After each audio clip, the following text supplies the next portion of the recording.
One of the worst, most egregious things to plague the UFC in the most recent years that I can think of is the emergence of the breathing coach. And not only the breathing coach, but the, basically the psychologist, also known as a fucking coach, and the coach who is teaching people some really basic shit, getting overly scientific about it. Let me tell you something. Let me tell you something. It's leading to overtraining. And overtraining is due to the overcomplicating of small things thanks to undercompetent quote-unquote coaches. Okay, you're talking about bullshit metrics like, quote, variability. Like, what the fuck you talking about? What do you mean variability? You wearing a heart rate monitor when, like, you're taking a shit? Like, what happens then? Oh, your coach is going to tell you to limit your bathroom time to slow your fucking heart rate down so you can train at optimal capacity when defecating. All right? Let me tell you how easy it is to determine whether or not you're overtraining. Number one, you go to the fucking gym, you try to fight, you feel like shit, everything's been going fine, but yesterday you didn't feel that good and today you feel worse. If you tell your coach, hey coach, I feel like shit, I don't want to spar today, and he goes, stop being a pussy, get the fuck out of the gym because you're being trained by a fucking pussy. That guy needs to listen to you and say, what's wrong? Let me tell you something.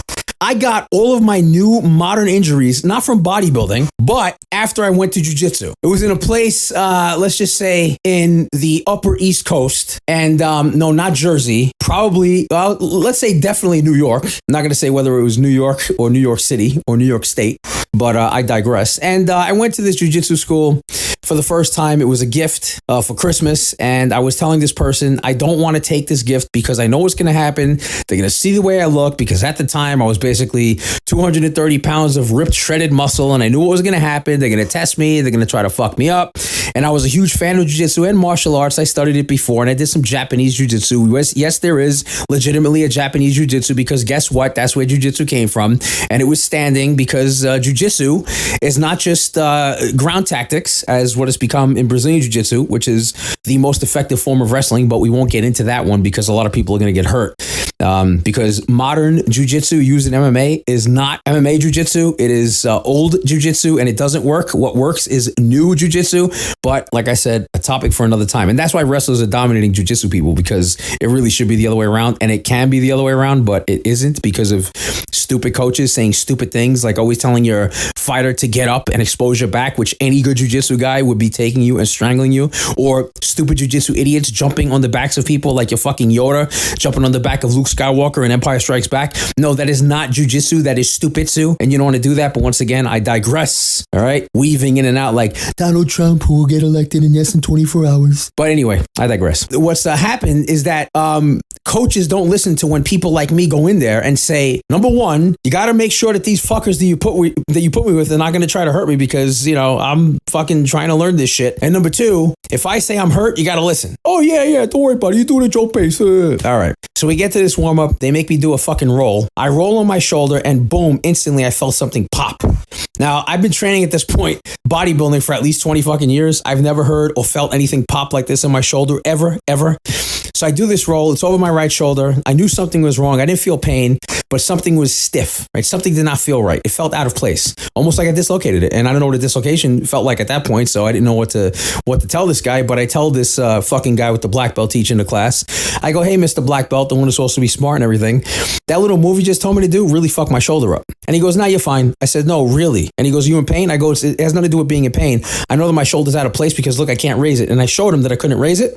And he's like, don't worry about it. And I'm like, no, I'm going to fucking worry about it. And, I can't continue because I don't know what's going on. And immediately he gets someone else who says, hey, why don't you tell Jeff what just happened to you last week? It's like, oh yeah, I was, I got an arm bar and my arm popped out of place, but then, I kept going and everything was fine and it just healed itself. I go, oh, that's nice. I go, but did you roll over your shoulder and hear a pop and have it dislocate and can't do this? He goes, no. I said, all right. And this black belt coach is like, don't worry about it. Now, me being the moron said, you know what? Fuck this guy. I'm just going to continue. So I continued the rest of the class. As predicted, these assholes were going after the right arm as usual. Nothing happened. Thankfully, I even got some submissions. Don't ask me how. It was only my third or fourth fucking class, but going up against other white belts who think they're going to kill you is hysterical to me. Go home, wake up the next day, can't move my fucking arm, still no pain, very stiff.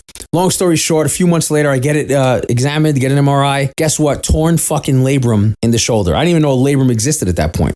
And because of Sean O'Malley, I now know you have a labrum in your in your hip as well, because it is simply the socket that connects like a ball to a joint in your hip and also in your shoulder. And it rotates. And I couldn't go all the way up because it was being blocked because of a fucking severe impingement, because something got torn in the labrum in my right shoulder. And I was like, holy fucking shit. So now I'm like, well, let me like see what happened, because I was already having problems lifting after this. But everything was okay. And slowly but surely, I started to see that my right side was getting weaker than my left. And so I overtrained on my fucking left. Guess what happened? Tore my fucking left bicep. And because of this now imbalance in my physique, all types of injuries came after this, because once you start jiu-jitsu, you don't stop. Thankfully, I moved out of that area and I moved to a different area, and I had one of the greatest coaches of all time. I'm not going to mention him because I really don't care to fucking tell people where I am right now, or have been for a while. And but let's just say he's one of the best coaches ever. I will say that the people in this school were very good, and I'm friendly with them to this day. So even though I don't practice anymore directly, anyway, I digress.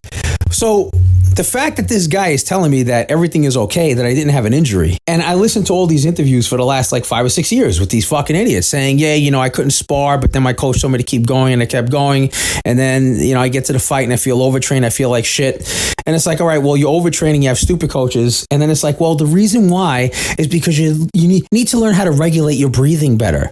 So these idiots pay millions of dollars for, well, not millions, but these idiots who get millions of dollars, like idiot Adesanya. That's nice. We call him idiot Adesanya. Like Israel Adesanya, who idiotically pays this white dude to make him, you know, sink underwater and do this fucking stupid breathing exercise, which obviously means nothing, because so what if you can breathe? Like, here, you guys want the best breathing exercise ever for MMA? Fight someone across the cage from you and have him punch you in the face while you're wearing a scuba diving suit underwater. Okay? Do that. Because unless you're underwater getting your ass kicked, you will never be able to fully simulate what it's like getting punched in the face and not being able to breathe. And you get idiots like Joe Rogan. He's breathing from his mouth. Bro, everyone breathes from their fucking mouth, moron. Like, here, try not breathing from your mouth and see what fucking happens. You know, there are people like Justin Gaethje who cannot breathe out of their nose, and yet they breathe out of their fucking mouth. That's why he always talks like this, like someone's holding his nose. Okay? He's living just fine. Does it mean he's fucking gassed? No, it means that he has an obstruction in his fucking nasal cavity. But try not breathing from your mouth. And you get these idiots, oh, it happens all the time. No, it does not happen. When you get punched in the face, guess where you're going to breathe from? Your fucking mouth. When you jump, when you land on the floor, when you run, when you do any kind of physical exertion, you are going to eventually breathe from your mouth, or you will drop dead because of lack of oxygenation. All right?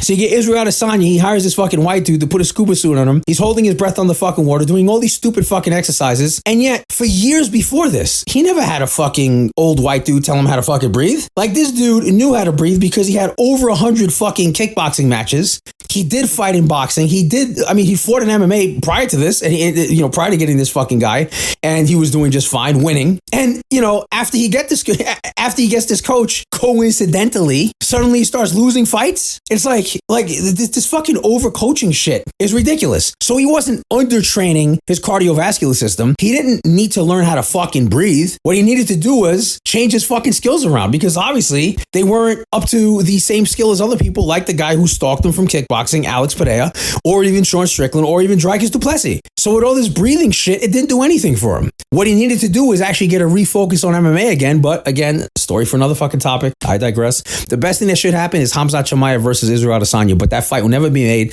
That is the fight that should be made. Khamzat does not deserve a title shot. I went into it.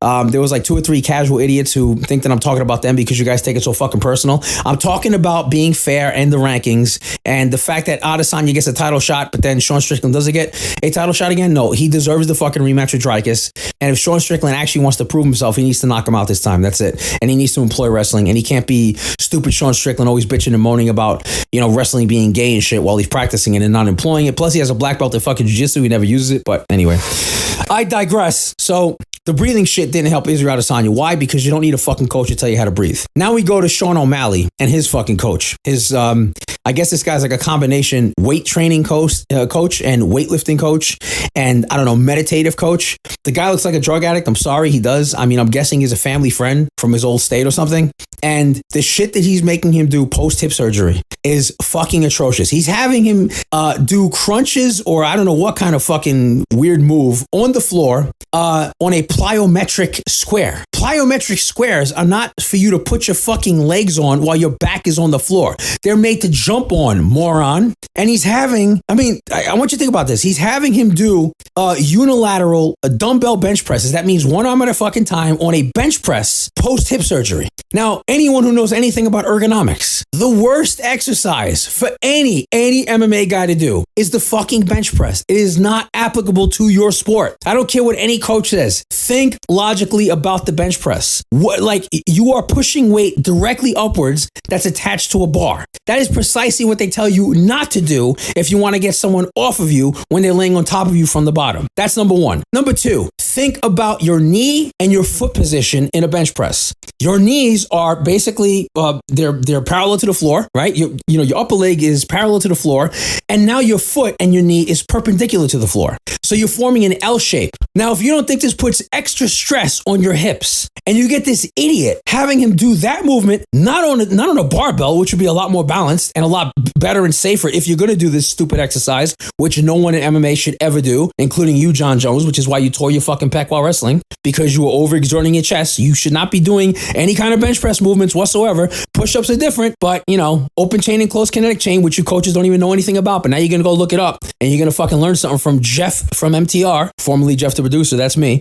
And your leg position on the bench press is not conducive to hip healing. What this guy should be doing, and he's not, which is idiotic. Number one, just start walking. Then when walking feels good and you have no pain, put a 20-pound fucking vest on this guy and have him walk some more. Have him walk for 20 minutes a fucking day. I don't care if it's on a treadmill. I would prefer it to be outside. This guy has acres of property. He should be walking with sneakers, and he should get all the way up to 50 fucking pounds on his back. That will rehab the fucking hip. That will help healing. That will keep him safe. And that is the only thing he should be doing to activate those fucking hips until he can walk 20 minutes using a 50-pound fucking weighted vest with no problem. Now you move on to leg exercises. I don't know, use something called a fucking leg press. Do not use the squat, because if you use the squat, you're going to overload your spine. The overload of the spine is going to cause undue fucking pressure directly on that fucking area, directly on the hip joint and on the labrum. No one should be doing squats, but again, I digress. There's a lot of reasons why you shouldn't squat because of the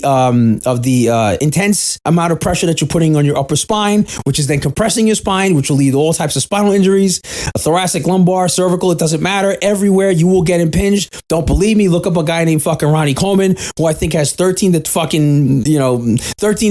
15 injuries directly as a result of heavy squatting. Okay? Has nothing to do with anything else he's ever done in his fucking career. It's all due to fucking stupid squatting. And, squatting 800 pounds and 500 pounds routinely, like once or twice a week, and doing it before, the Olympia contest where he's basically depleted and dieted and he's showing off for the video. He destroyed himself doing squats. So MMA guys should not be doing fucking squats. You should be doing the leg press because you got to build your fucking legs. You should be doing the hack squat, which is a safer version of the squat because it deloads your spine and puts you on a fucking angle. I'm not talking about the 45-degree leg press. I'm talking about the 45-degree hack squat. And if you can find it, and if you can't find it, then fucking buy one. You should be doing the vertical leg press, which is giving you 100% of the gravitational pull that you would need in order to get the full resistance that's loaded on the track. Because when you're doing a 45-degree leg press, you're not getting the full exertion of the amount of weight you're putting on there. It might look impressive to put 1,000 pounds, but you're not lifting 1,000 pounds. You're lifting some fraction of that, which is probably in the 500 range. It's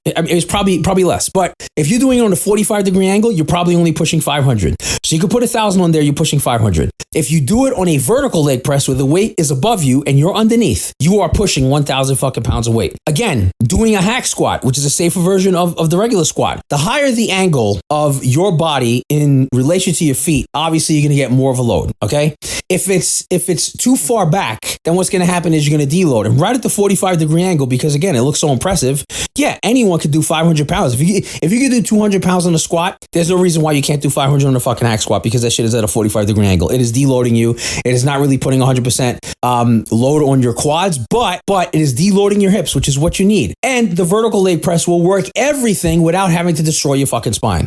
Those are the 3 exercises that you should be doing. Do I see people doing this? No. I see coaches making these fucking guys like Sean O'Malley do all this stupid shit, and he's not going to rehab faster. I see fucking coaches, cheering on Jon Jones as he bench presses 300 or 400 pounds on the fucking, I think it's a Smith machine, but let's say it's, it's like a free weight machine. It's not impressive. You're not trying to build your chest, Jon Jones. You didn't become the greatest of all time according to Dana White, and not according to me, because you do have a loss. I don't care if it was a fucking loss that was controversial. You still kicked the guy when he shouldn't have been, and you know the fucking rules. You should have known the rules. But the greatest of all time, I think, is Khabib Nurmagomedov, and the only reason why you people are not going to agree with it is because you're going to say, well, he didn't really fight that many good people as Jon Jones did.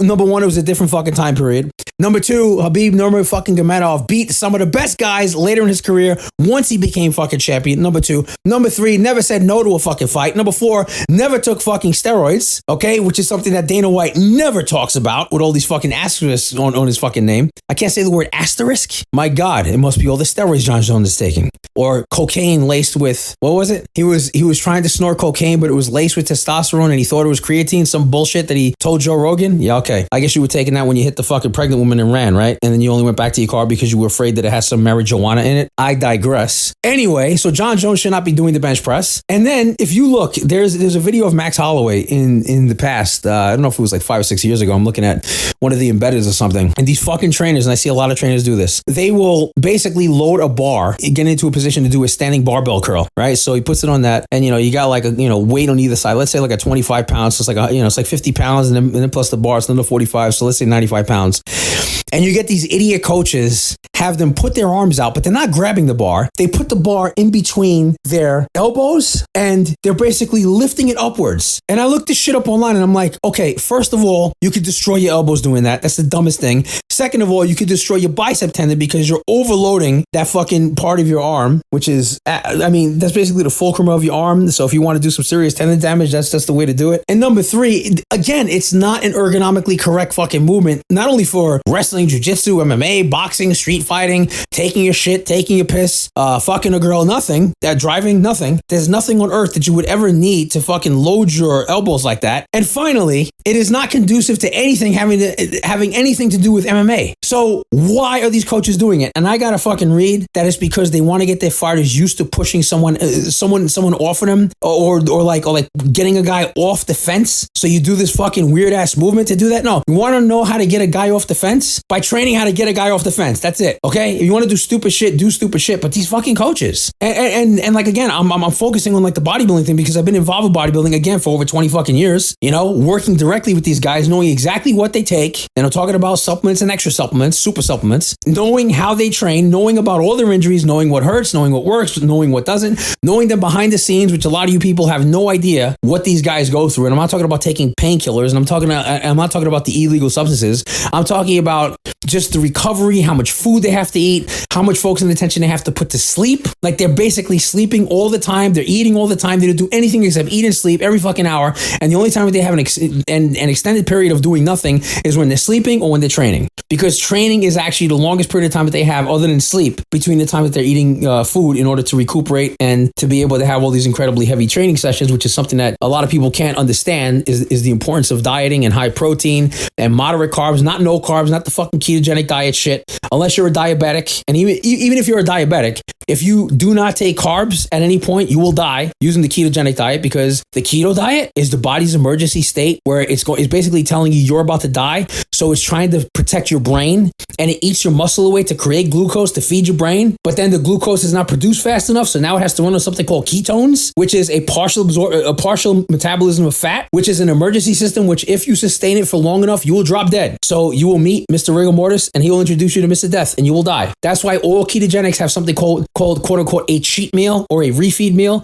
It is neither. It is an anti-death meal that has carbs in it. And then they tell you don't take fat, because if you take the fat with the carbs at that point, you're not going to be able to metabolize it as quickly. It's the dumbest thing you can fucking do. Don't do the keto diet if you're an MMA guy. The best diet is high protein, moderate carbs, low fat. And I don't give a shit if you don't believe me. Go listen to your fucking coach who's going to hook you up with someone who's an old white guy telling you how to fucking breathe underwater. But I digress. The weight training aspect really needs to be fucking fixed. And I'm going to give all you guys a fucking free tip. I shouldn't do this, but I'm going to. I'm going to give you a free tip. Go look up Boss Rutan. Type in Boss Rutan's workout routine and look at his old workout routine when he was actually fighting. He is doing bicep curls. And it's a great YouTube video, right? He's doing the bicep curls. He's doing like 40 pounds, 50 pounds, whatever it is. And I'm not talking about the recent one where he's rehabbing. I'm talking about when he was actually competing. And he says the bicep curl mimics the uppercut perfectly. So he's not trying to build his muscle like a bodybuilder. He's just adding a little bit of weight. Think about what adding 40 to 50 pounds on a bicep curl would do for you and your uppercut. It is the perfect fucking movement. But you get a bunch of coaches, nah, that's a bodybuilding movement. You don't need to build your bicep. Do you know that more bicep curls have happened with stupid uppercuts and stupid hooks because of lack of training for that bicep tendon? So the best thing you could do is bicep curls, moron. Don't listen to these fucking coaches. Listen to Jeff the Producer. He's smart. Well, Jeff from MTR, formerly Jeff the Producer. I'm tired of being associated with some dude who doesn't know how to make good music. I am Jeff the Producer from the radio days. There you go. So these stupid coaches are completely fucking ruining everything. And, other than the weight training, you don't need fucking heart rate monitors. You don't need a fucking sleep monitor. How is it that all prior fucking champions never depended on monitoring their fucking breathing, their heart rate, their sleep patterns ever? Never. Here's what they did. If something was wrong with their fucking heart, they went to the doctor and said, hey, what's wrong with my fucking heart? If they were sleep deprived, they took a day off and they fucking slept more. If they had trouble breathing, they would increase their fucking cardio or they would take a fucking break and they would do something to make sure that their fucking breathing is better. Now, if you tell your coach you feel like shit, and like I said, if he calls you a pussy, get a new coach, okay? It's not going to work out for you. It never does.